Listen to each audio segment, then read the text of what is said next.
The Jungle by Upton Sinclair. Chapter 19. Madame Haupt-Hebaum ran a sign, swinging from a second-story window over a saloon on the avenue. At a side door was another sign, with a hand pointing up a dingy flight of stairs. Jurgis went up them, 3 at a time. Madame Haupt was frying pork and onions, and had her door half open to let out the smoke. When he tried to knock upon it, it swung open the rest of the way, and he had a glimpse of her, with a black bottle turned up to her lips. Then he knocked louder, and she started and put it away. She was a Dutch woman, enormously fat. When she walked she rolled like a small boat on the ocean, and the dishes in the cupboard jostled each other. She wore a filthy blue wrapper, and her teeth were black. "What is it?" she said when she saw Jurgis. He had run like mad all the way, and was so out of breath he could hardly speak. His hair was flying, and his eyes were wild. He looked like a man that had risen from the tomb. "My wife," he panted. "Come quickly." Madame Haupt set the frying-pan to one side, and wiped her hands on her wrapper. "You want me to come for a case?" she inquired. "Yes," gasped Jurgis. "I have just come back from a case," she said. "I have had no time to eat my dinner. Still, if it is so bad—" "Yes, it is," cried he. "Well then, perhaps. What you pay?" How much do you want?" Jurgis stammered. $25. His face fell. "I can't pay that," he said. The woman was watching him narrowly. "How much do you pay?" she demanded.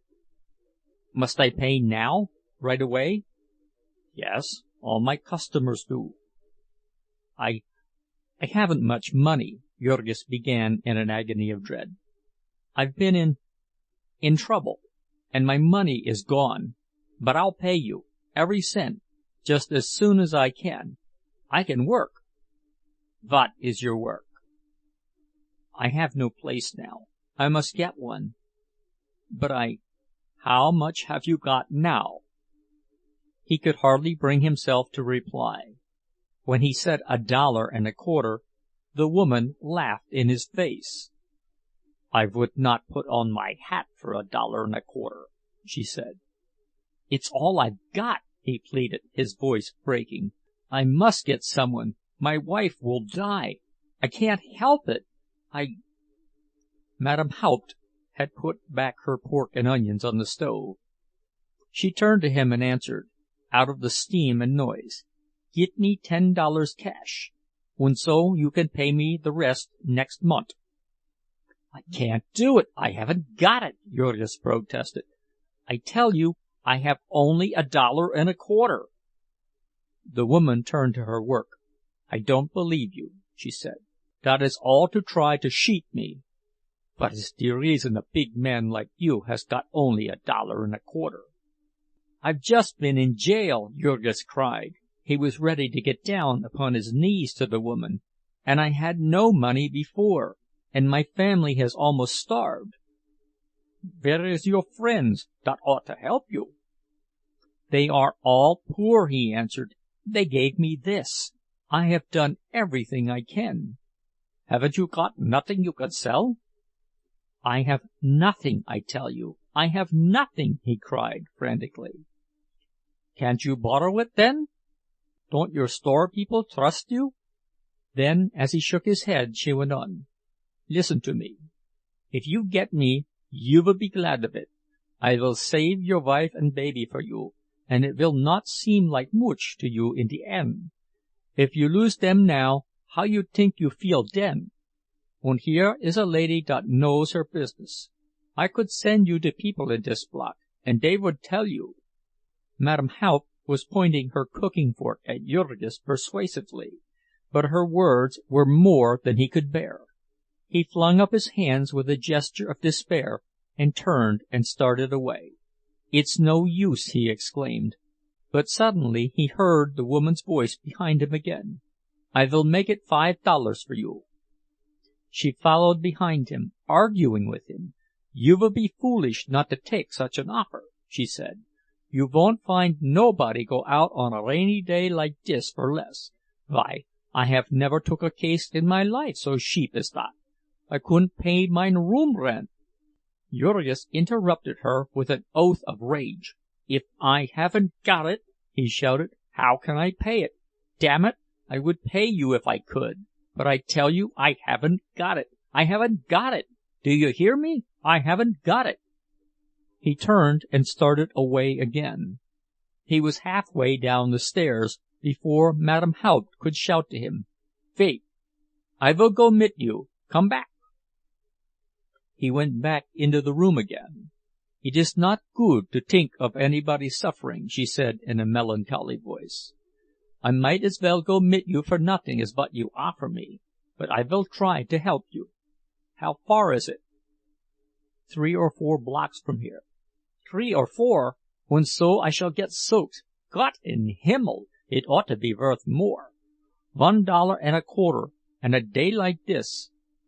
But you understand now, you will pay me the rest of $25 soon." "As soon as I can." "Sometime this month."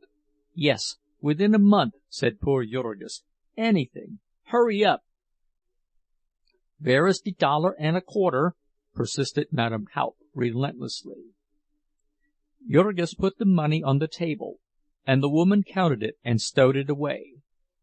Then she wiped her greasy hands again and proceeded to get ready, complaining all the time. She was so fat that it was painful for her to move, and she grunted and gasped at every step. She took off her wrapper without even taking the trouble to turn her back to Jurgis, and put on her corsets and dress. Then there was a black bonnet which had to be adjusted carefully, and an umbrella which was mislaid, and a bag full of necessaries which had to be collected from here and there, the man being nearly crazy with anxiety in the meantime. When they were on the street, he kept about 4 paces ahead of her, turning now and then, as if he could hurry her on by the force of his desire. But Madame Haupt could only go so far at a step, and it took all her attention to get the needed breath for that. They came at last to the house, and to the group of frightened women in the kitchen. It was not over yet, Jurgis learned. He heard Ona crying still, and meantime Madame Haupt removed her bonnet and laid it on the mantelpiece, and got out of her bag first an old dress and then a saucer of goose grease, which she proceeded to rub upon her hands. The more cases this goose grease is used in, the better luck it brings to the midwife, and so she keeps it upon her kitchen mantelpiece or stowed away in a cupboard with her dirty clothes, for months, and sometimes even for years. Then they escorted her to the ladder, and Jurgis heard her give an exclamation of dismay. "Gott in Himmel! What for have you brought me to a place like this? I could not climb that ladder. I could not get through a trapdoor. I will not try it. Why, I might kill myself already.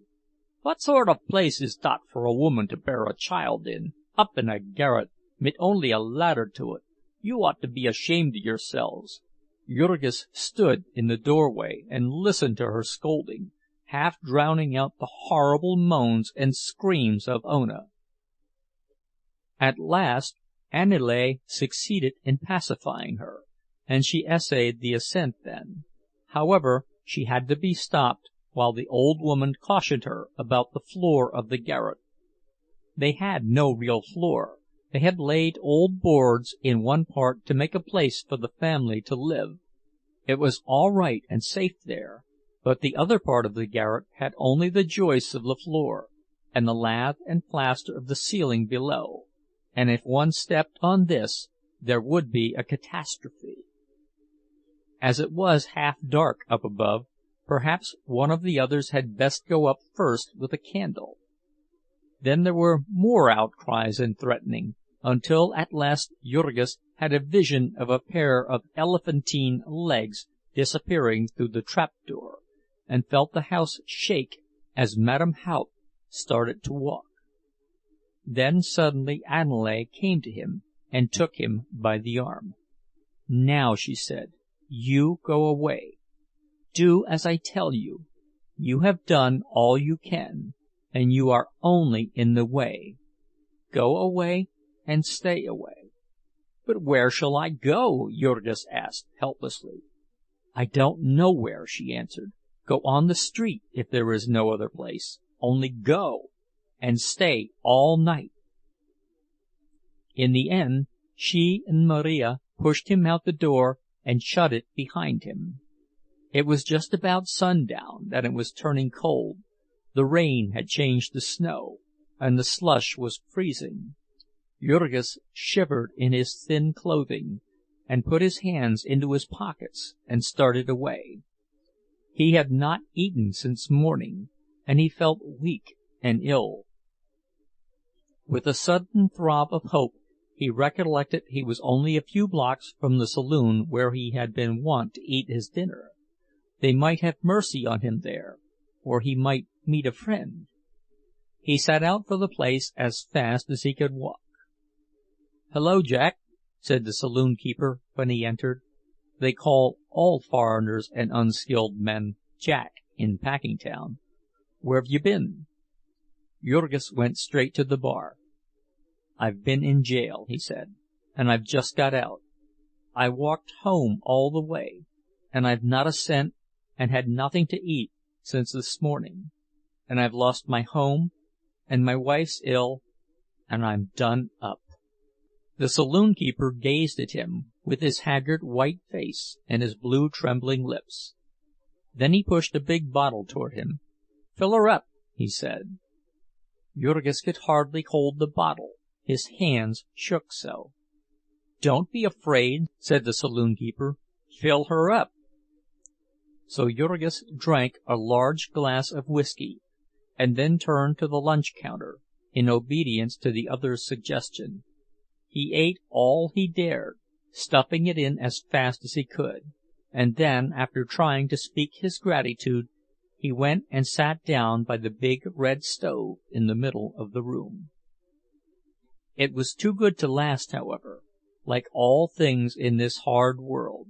His soaked clothing began to steam, and the horrible stench of fertilizer to fill the room. In an hour or so the packing houses would be closing, and the men coming in from their work, and they would not come into a place that smelt of Jurgis.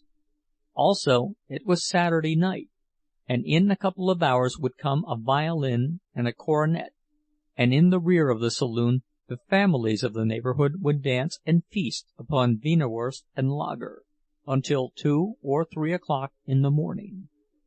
The saloon keeper coughed once or twice and then remarked, "Say, Jack, I'm afraid you'll have to quit." He was used to the sight of human wrecks, this saloon keeper. He fired dozens of them every night, just as haggard and cold and forlorn as this one. But they were all men who had given up and been counted out, while Jurgis was still in the fight, and had reminders of decency about him. As he got up meekly, the other reflected that he had always been a steady man, and might soon be a good customer again. "You've been up against it, I see," he said. "Come this way." In the rear of the saloon were the cellar stairs.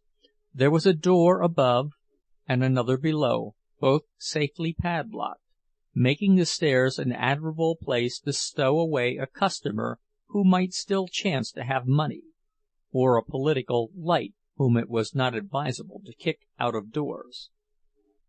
So Jurgis spent the night.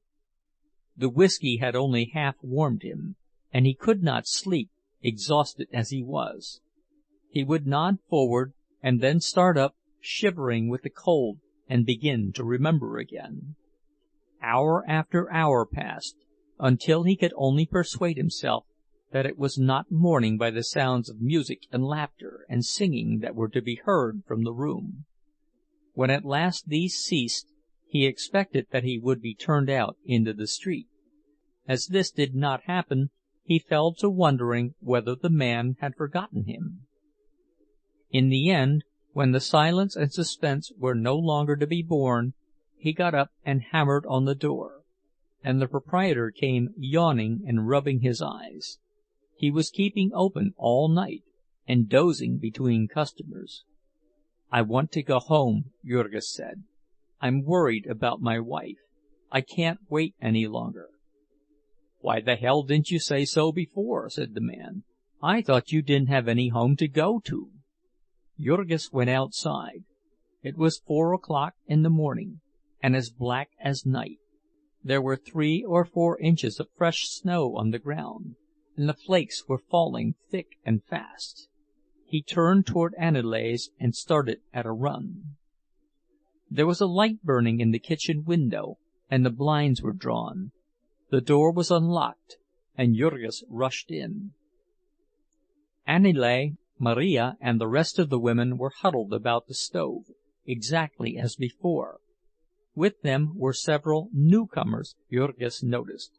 Also, he noticed that the house was silent. "Well?" he said. No one answered him. They sat staring at him with their pale faces.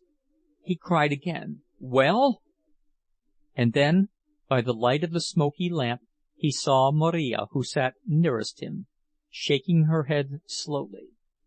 "Not yet," she said. And Jurgis gave a cry of dismay. "Not yet!" Again Maria's head shook. The poor fellow stood dumbfounded.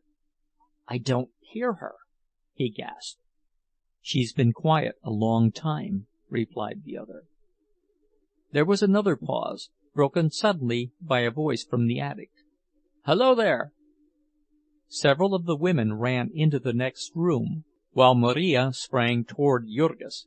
"Wait here," she cried, and the two stood, pale and trembling, listening. In a few moments it became clear that Madame Haupt was engaged in descending the ladder, scolding and exhorting again, while the ladder creaked in protest.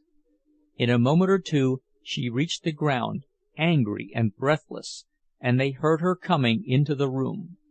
Jurgis gave one glance at her, and then turned white and reeled. She had her jacket off, like one of the workers on the killing beds. Her hands and arms were smeared with blood, and blood was splashed upon her clothing and her face. She was breathing hard and gazing about her. No one made a sound. "I have done my best," she began suddenly. "I can do nothing more. There is no use to try." Again there was silence. "It ain't my fault," she said. "You had ought to have had a doctor, und not waited so long. It was too late already when I come."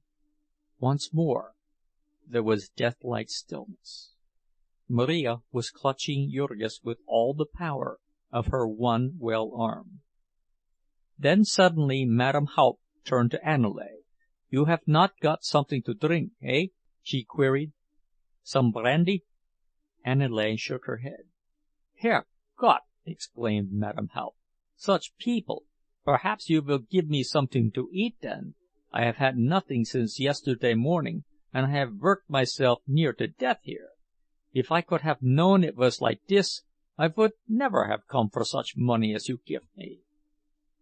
At this moment she chanced to look round, and saw Jurgis. She shook her finger at him. "You understand me?" she said. "You pays me dot money just the same. It is not my fault that you send for me so late that I can't help your wife.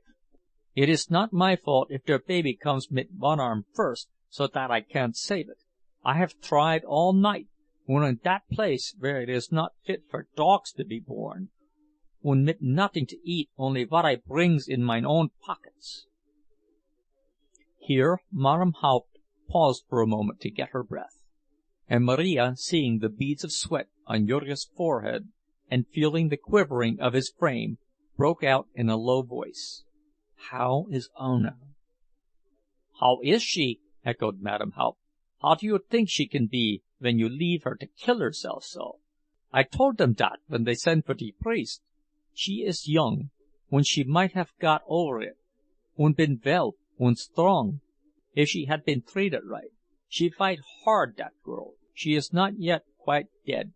And Jurgis gave a frantic scream. "Dead?" "She will die, of course," said the other angrily. "Der baby is dead now." The garret was lighted by a candle stuck upon a board. It had almost burned itself out, and was sputtering and smoking as Jurgis rushed up the ladder. He could make out dimly in one corner a pallet of rags and old blankets spread upon the floor. At the foot of it was a crucifix, and near it a priest muttering a prayer. In a far corner crouched Elzbieta, moaning and wailing. Upon the pallet lay Ona. She was covered with a blanket, but he could see her shoulders and one arm lying bare. She was so shrunken he would scarcely have known her. She was all but a skeleton, and as white as a piece of chalk. Her eyelids were closed, and she lay still as death. He staggered toward her and fell upon his knees with a cry of anguish. "Ona! Ona!" She did not stir. He caught her hand in his and began to clasp it frantically, calling, "Look at me! Answer me! It is Jurgis come back! Don't you hear me?" There was the faintest quivering of the eyelids, and he called again in frenzy, "Ona! Ona!" Then suddenly her eyes opened one instant. One instant she looked at him. There was a flash of recognition between them. He saw her afar off as through a dim vista, standing forlorn. He stretched out his arms to her, he called her in wild despair. A fearful yearning surged up in him, hunger for her that was agony, desire that was a new being born within him, tearing his heartstrings, torturing him. But it was all in vain. She faded from him. She slipped back and was gone. And a wail of anguish burst from him. Great sobs shook all his frame, and hot tears ran down his cheeks and fell upon her. He clutched her hands. He shook her. He caught her in his arms and pressed her to him. But she lay cold and still. She was gone. She was gone. The word rang through him like the sound of a bell, echoing in the far depths of him, making forgotten chords to vibrate, old shadowy fears to stir. Fears of the dark, fears of the void, fears of annihilation. She was dead. She was dead. He would never see her again, never hear her again. An icy horror of loneliness seized him. He saw himself standing apart and watching all the world fade away from him, a world of shadows, of fickle dreams. He was like a little child in his fright and grief. He called and got no answer, and his cries of despair echoed through the house, making the women downstairs draw nearer to each other in fear. He was inconsolable, beside himself. The priest came and laid his hand upon his shoulder and whispered to him, but he heard not a sound. He was gone away himself, stumbling through the shadows and groping after the soul that had fled. So he lay. The gray dawn came up and crept into the attic. The priest left, the women left, and he was alone with the still white figure, quieter now, but moaning and shuddering, wrestling with the grisly fiend. Now and then he would raise himself and stare at the white mask before him, then hide his eyes because he could not bear it. Dead, dead! And she was only a girl. She was barely 18. Her life had hardly begun, and here she lay, murdered, mangled, tortured to death. It was morning when he rose up and came down into the kitchen, haggard and ashen gray, reeling and dazed. More of the neighbors had come in, and they stared at him in silence as he sank down upon a chair by the table and buried his face in his arms. A few minutes later the door opened, a blast of cold and snow rushed in, and behind it little Kotrina, breathless from running and blue with the cold. "I'm home again!" she exclaimed. "I could hardly—" And then, seeing Jurgis, she stopped with an exclamation. Looking from one to another, she saw that something had happened, and she asked, in a lower voice, "What's the matter?" Before anyone could reply, Jurgis started up. He went toward her, walking unsteadily. "Where have you been?" he demanded. "Selling papers with the boys," she said. "The snow—" "Have you any money?" he demanded. "Yes." "How much?" "Nearly $3, Jurgis." "Give it to me." Kotrina, frightened by his manner, glanced at the others. "Give it to me!" he commanded again, and she put her hand into her pocket and pulled out a lump of coins tied in a bit of rag. Jurgis took it without a word, and went out of the door and down the street. 3 doors away was a saloon. "Whiskey," he said as he entered, and as the man pushed him some, he tore at the rag with his teeth and pulled out $50. "How much is this bottle?" he said. "I want to get drunk." Chapter 19. Recording by Tom Weiss.